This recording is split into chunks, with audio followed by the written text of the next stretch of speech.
Hi, this is Dan Sullivan, and I'd like to welcome you to the Free Zone Frontier with Steve Krein. It's great to be here, Dan. Good to see you. Steve, I just shared with you, this was an exercise I did called the 100 Times Collaboration, and it was to show entrepreneurs in our 10X program at Strategic Coach how you need to stretch your mind. So I laid it out as 8 separate thinking processes on one sheet of paper, and what I was really happy with, I went through it and you totally got it and you had all sorts of insights. Well, I think, Dan, much like all of your thinking tools, it's kind of a peek inside your head into how you're thinking about whether it's a challenge or an opportunity. You break it down into these bite-sized chunks. And what's really interesting is this is a pretty dense looking one pager. Some of yours have, 5 blanks. This one, I don't know how many to count here, but there's way too many to count really quickly. But it's interesting because it really does organize the thinking around how to get out of your own way and almost get away from what I think a lot of entrepreneurs do, which is over time, get into a loop of getting more realistic and smaller with your thinking because you have to get more realistic about accomplishing your goals, and you lose some of that long-term impactful thinking. So love the idea that even the name is not 10x collaboration, it's 100x collaboration. I've been thinking about 100x since my last workshop with you, and I've been thinking about applying the number to a lot of different things. But just that alone, the name of the worksheet, 100 times collaboration, a 10 by 10, all of a sudden it kind of piques your interest, like how the hell are you going to do 100 times? Mm-hmm. By the way, the word 10 times has become a little bit commoditized over the past 5 or 10 years. So it's nice to leap up to 100x. Can you kind of break that down a little bit before we even get into the worksheet, the 100x piece and how important that is to the entire thinking you've done here? Yeah, well, I think the big thing is, and I'll attach this to the central concept that you have in Startup Health, which is a moonshot. Yep. So when you think about a moonshot, it's outside your gravitational system. Just think of what it took actually to do the first moonshot in the American space program. And I was saying, the thing is that 100 times really clarifies your thinking in terms of, I can't be doing everything. I just got to be doing the things that I'm really great at. And the other thing, I have an interesting section that's called non-negotiables that you establish right off the bat. Yeah, I'm very interested in collaborating with other people, but there's certain ground rules about things I will do and won't do. And we talked about this in a previous podcast series about your values and principles that really hold you together as an individual, but also your company. And you're not going to compromise these as you go forward. So those are just the 3 first thoughts of the 8 that are on this page. What are the 3 things that you can say is your unique ability, and you would have observant witnesses say, absolutely, those are Steve's really great unique abilities, and I see them in action all the time? And then what is my company in terms of 3 capabilities that are really unique, the way we form the company, the kind of impact that we have on our actual customers and clients that we're dealing with? And then what are my 3 values, which the company is only interesting to me, and the growth of the company is only interested if these are the center of everything that we're doing. So the reason I do this is I really want to anchor the entrepreneurs in what is known and what they deeply feel and understand. They're very proud of, actually. They have enormous confidence about who they are, who their company is, and then what the non-negotiables are.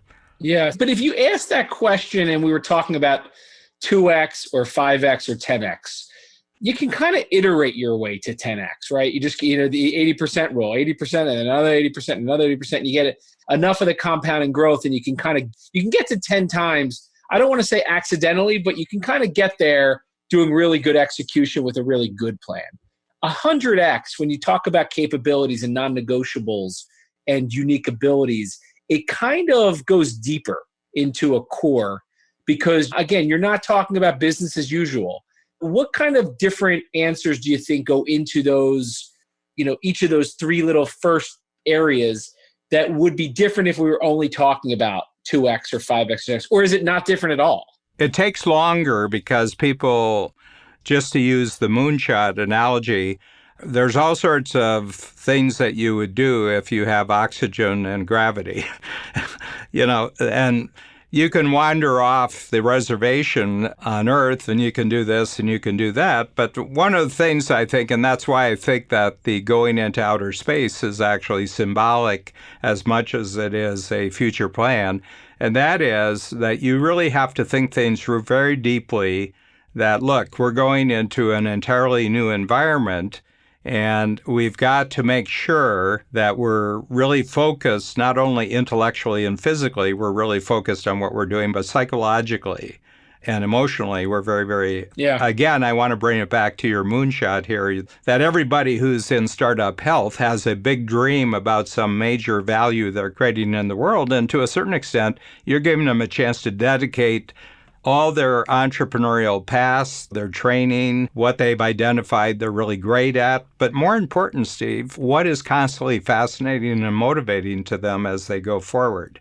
I think that's the big thing why you have probably the most unusual. And, if you want to look at it as an investment network, one aspect of what you're creating is an investment network. I defy anyone to find another investment network on the planet that has that emotional and psychological far-off star that is crucial for membership in the Startup Health Network. And you wouldn't be interested if that wasn't true. No, I mean, it's funny, as we think about this first section here, I was thinking about it's an anchor, right? It's the anchor of the entire, let's call it, 25-year framework that you're kind of working under, or lifetime framework for that matter. As I think about it, we call our entrepreneurs members of the army, right? Mm-hmm. They're part of the global army of health transformers who are working to achieve their health moonshots and improve the health and well-being of everyone in the world. And it's interesting because everybody is starting out with an inventory of, I want to call them assets, but capabilities, relationships, both at the individual level, at the team and company level. And I think these non-negotiables are an interesting element here because they are values and principles that it almost locks down the foundation for then beginning to build and outline that 100X plan, or in our world, that health moonshot. Mm-hmm. Can you talk about, for 2 seconds, I just want to understand how you frame the non-negotiables as timeless, because sometimes we pick and choose non-negotiables for right now, and the difference between a short-term non-negotiable and a lifetime non-negotiable. Yeah. So in our case, and I'll actually go through what the 3 non-negotiables are, and this goes back to the beginning when it was just Babs and me, and we established these and we called them prime directives because we were both big Star Trek fans at that time. And the first one is that Babs and I, together as a team that created Strategic Coach, we would never undertake any person or any activity or involvement in our entrepreneurial future that didn't strengthen the teamwork and intimacy that Babs had as partners. We're lifetime partners. We're married. And we see this as a lifetime venture, Strategic Coach. So what we communicated from our team, you're going to get a lot of suggestions from outside the company or even inside the company. Oh, we ought to do this and we ought to do that. And I said, I just want you to know rule number 1, we won't entertain anything that doesn't strengthen the teamwork. And you can't get anything in between Babs and Dan. I just want to tell you that. Yeah. So everybody in our company knows this. So they feel very, very confident when someone suggests something and they say, well, Babs and Dan just wouldn't go for that. I can tell you right now, Babs and Dan wouldn't do that. Number 2, and it relates to that, is we have 100% ownership of the company, and we always will. We have 100% control of the forward progress of the company. People have said, you guys should go IPO, with this. You've got a lot of intellectual capital, and private equity firms could come in and they would give you a massive amount of capital to expand. And we said, I'd have to go to meetings. I'd have to meet lawyers. I'd have to think about this at night and everything else. I just see complexity. And we've grown out of cash flow to this point. Now, this is just our company. This has nothing to do with collaborations we'll do in the marketplace. Yeah. Okay. But they have to be the right partners in relationship. Yeah. Yeah. So if you use these two as examples, what would you say to the entrepreneur who doesn't think they have any non-negotiable, or let me actually say, they're not aware about the boundaries, or maybe even haven't set any boundaries like you just described? What is the exercise that you give entrepreneurs to kind of like own what they believe? I just actually tested this out on 24 entrepreneurs, and this was the first time they had hit that thought, and none of them had any problem in filling in three things. And I had people just go around the room. They were all very, very impressive thoughts. And, one of them came up and said, it's very much, I only work with people I really like and I don't accept jerks. Well, that's a pretty timeless thought. Jerks are with us forever and they're not going to do business with jerks. And it's probably based on a lot of experienced transformers where they unfortunately got involved with a jerk. You know my history, and I know your history, and we've all had experiences with jerks, and we're sharply defined. But there were things, I protect my family. Everything I do in the company has to protect my family. Yeah. It was so great. And the neat thing about entrepreneurs, as opposed to corporate people, is you can bring those type of discussions into the formula. Excellent. So this is good. So we got the foundation, you got your non-negotiables, you got your capabilities, but this is not even beginning to kind of leap to the scary part, I think. Yeah. For a lot of entrepreneurs. We see this when you talk to entrepreneurs, when we talk to entrepreneurs about their health moonshots, they're always filled with so many words, and they're almost, depending on how long they've been working on it, almost have shrunk it to something that no longer is a moonshot. It became like this realistic business that knows what it's going to do in the next couple of years, but does not know about the long-term 25-year impact. When you shift over to the calculation, the 100x calculation, let's walk through that a little bit, because I think this becomes the non-traditional discussion part, right? Got your inventory of what your capabilities are and your non-negotiables. Let's leap into the 100 times calculation and what you think going through the 3 steps of the 100x calculation does for stretching someone's mind. Yeah, well, the first thing we do, we simply say, take last year's gross income. In other words, all dollars in. I don't want to get complicated here with EBITDA and profit and everything else. I say, just talk about the dollars that came in on a gross basis last year. Take that number and multiply it by 100. I don't want you to think about this. I just want you to take your gross income, multiply it by 100. And there were kind of some gasps in the room and everything. And I said, that's okay. That's okay. It's just a math formula. First of all, raise your hand.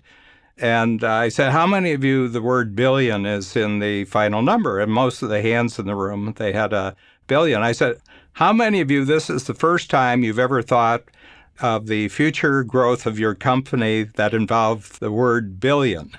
And everybody said, well, no, that's corporate. No. I said, don't worry about it. I just introducing a thought into your future thinking here.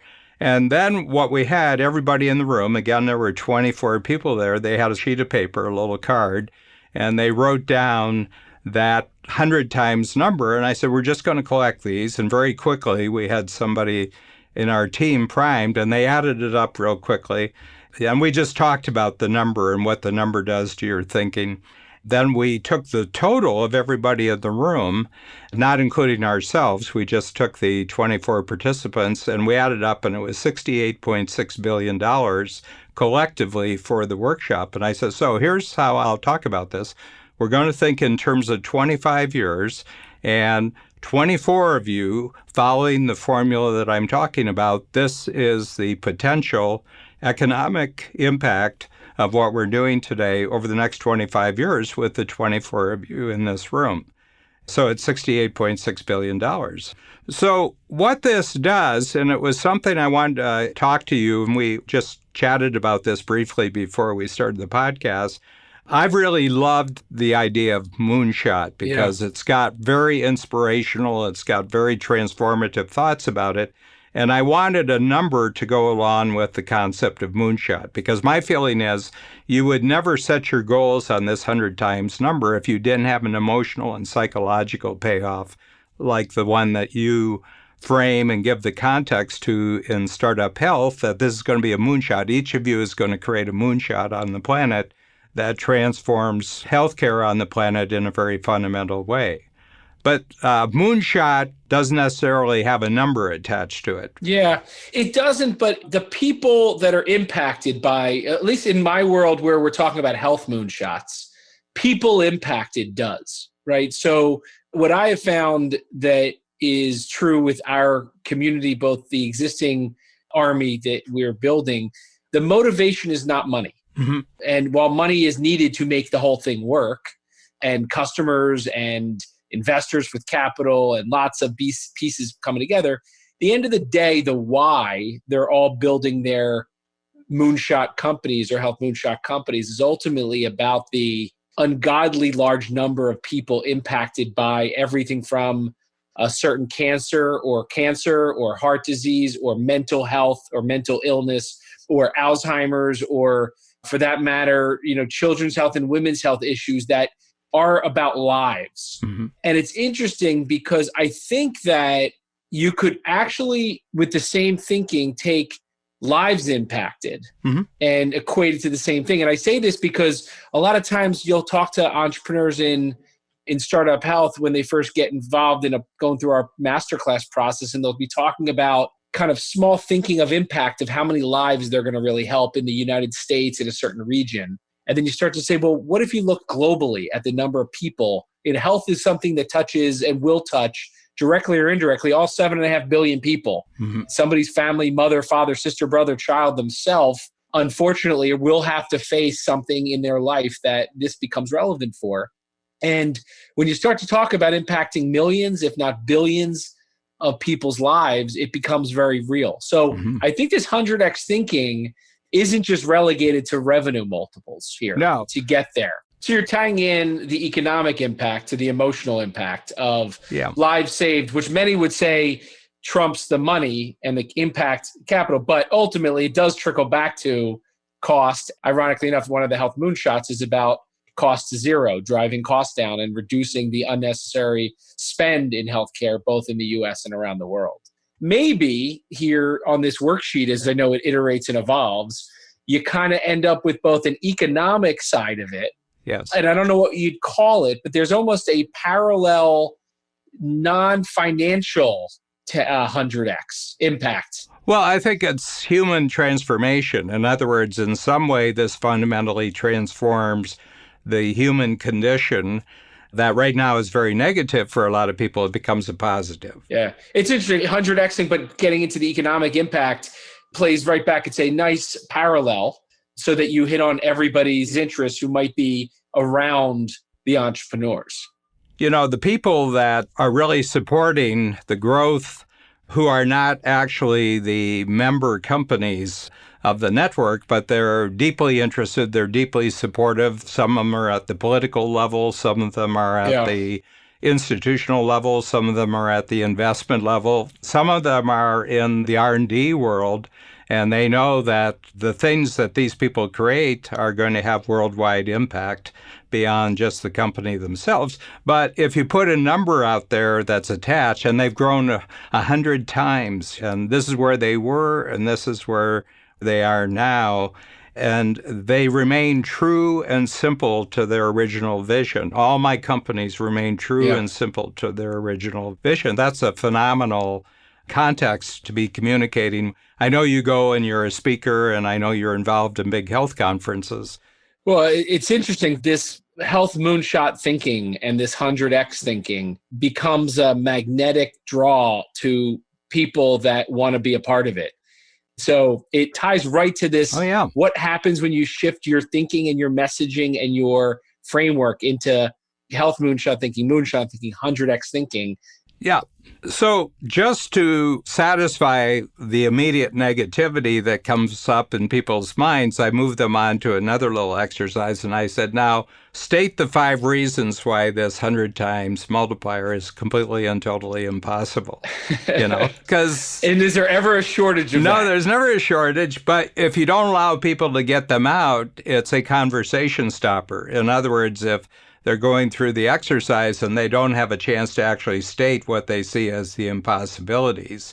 And I put impossible in quotation marks because it's a point of view. Seemingly impossible. Yeah. Right. It's almost like a release valve, Yeah. right? You're kind of saying, before you start giving me all the reasons or getting in your own way in your head, let's let it out and just vomit out all the things that are conjured up in your mind about how silly this sounds. The neat thing about this is that they can't bring up any of the issues that we've already covered in the first column. And I said, no, you're only doing your unique ability, and your company's only doing its unique ability, and you're not violating any of your non-negotiables. Yeah. If not working nights, not working weekends is part of your value system, maximum quality of life outside of what I'm doing, that's not negotiable. Okay, so you've already handled that. I handled that up front. And then I move on to the third part of the middle column, which is the brain stretcher. And I just list 3 things that I'm already doing that's putting me in the territory where I would be meeting the who's out there in the marketplace, who would be a constant source of ideas, would be a constant source of creativity, collaboration, inspiration. I need to pause you here and make sure that we explain this who versus how, because even though you're now rattling it off like it's common, like everybody just knows it's who versus how and who's, I think it's a profound shift. And a lot of, by the way, what we're doing at Startup Health was, we can't end cancer ourselves as an organization. It's about the community of hundreds of entrepreneurs, if not thousands of entrepreneurs, that are going to end cancer as we know it, or cure the diseases that we're talking about, whether they're chronic or fatal, impacting people's lives. So the who versus the how. And I think the notion that traditional or conventional entrepreneurs and even employees and team members often think how, not who. So can you just discuss that breakthrough, and then how careful you need to be between, almost disguising a who as a how and a how as a who? So this is just observation from looking at myself as an entrepreneur and then coaching since 1974. I've coached 6,000 really successful entrepreneurs, and I notice that they get into trouble when they get a big goal, bigger and better in some respect, that lies in the future. They get bogged down because they say, well, how am I going to do that? And immediately they're in trouble because they don't have the capabilities personally necessary to do the how. So I said, here's where you make a sharp, there's like a fork in the road, the famous Yogi Berra line, when you come to the fork in the road, take it. Mm-hmm. Well, taking the how part of a bigger and better goal just gets you into complexity that you don't have the capabilities, and it discourages you, it de-energizes you. But if you think, this is very possible, this bigger and better, but it would be me looking at the who's who already exist in the marketplace, who already have the capabilities of doing this. So one of the responses to this exercise, even when I got to this stage in the exercise, I'm not all the way through, people said, well, this shows me why I can't be doing howing anymore in my entrepreneurial future. I have to be doing whoing. Yeah. Okay. It's just a very, very simple distinction. I said, and I had them previously in the day actually say who their best who solutions and breakthroughs were. So they've already done it. And I had them identify their worst 3 how quagmires that they got themselves into. And I said, anytime you go how, you get into trouble. Anytime you go who, and that includes staffing up your company. Yeah. Don't you be doing it. Hire somebody who's a who. Where does that stop in the organization? Where do you need to make sure that people don't just keep whoing it? Is it just the entrepreneur? Is it just the management team? Is it just the manager? And is it applied maybe to everybody, but just with certain things like, if you're in unique ability, it's you're the who, and if you're not, then it's a how, or vice versa, I should say. Yeah, we push it right down to the newest person who's just joined us. And we say, there are certain things that you're really great at, and we know that because of our testing and observation. And anytime you run into a bottleneck where you're caught, look at who else in the organization can help me out with this. So we're not talking about going out into the world. We're saying teamwork, good teamwork inside the organization. Yeah. I think it's important because you're talking about something that, although we're talking about entrepreneurs right now, and that's the focus of the Game Changer discussion and even what we both do in our respective organizations. But I think that we all rely on so many team members to work together. And I love when things translate to them too, like unique ability and things like that. So the who is really a unique ability framework.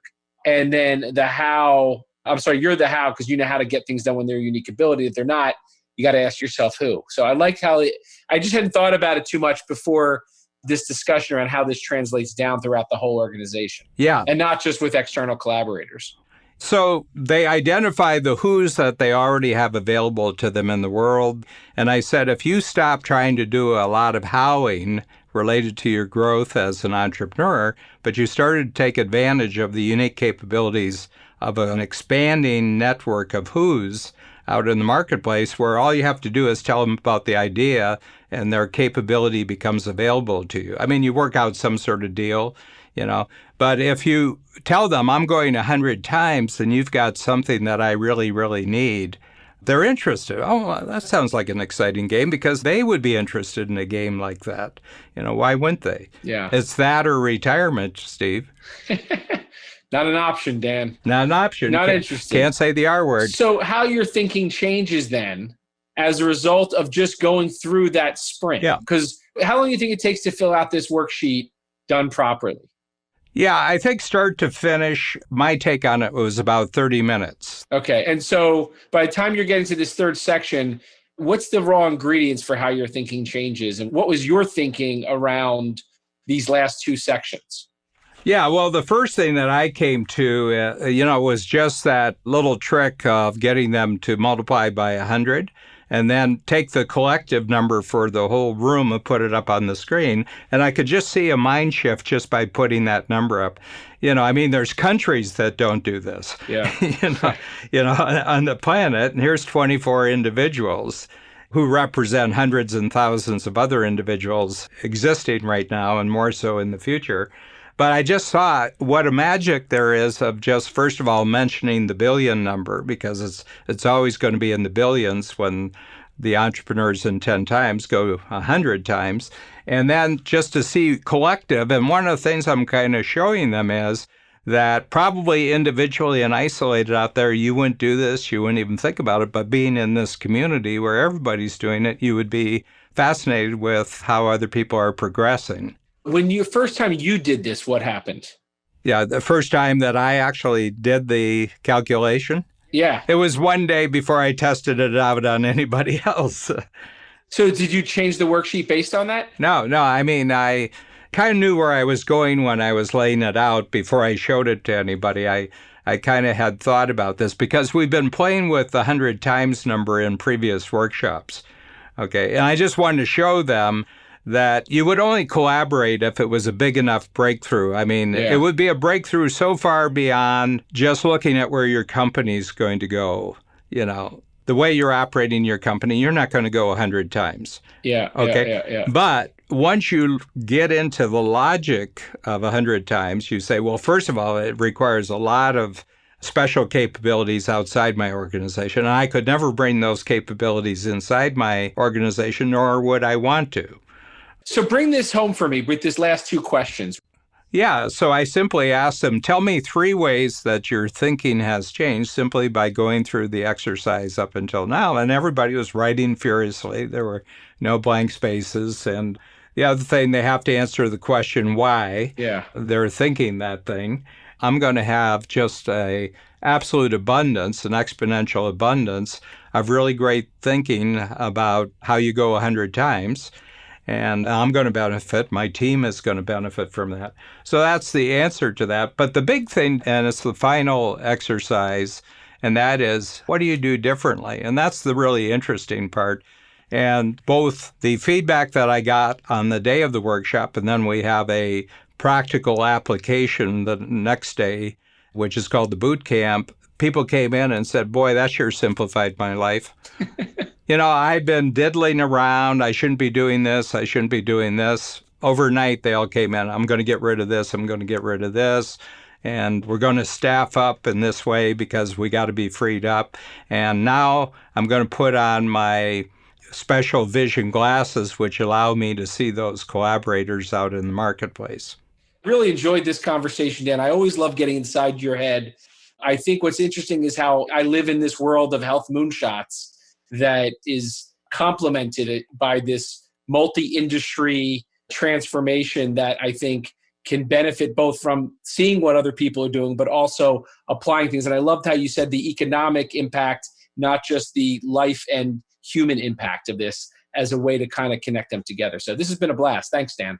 Thank you, Steve. And I want to tell you, you're a great sounding board on this because I've learned a lot of very, very important things about presentation of this idea just because I was able to interact with you over the past half hour. Thank you, Steve. Thank you, Dan.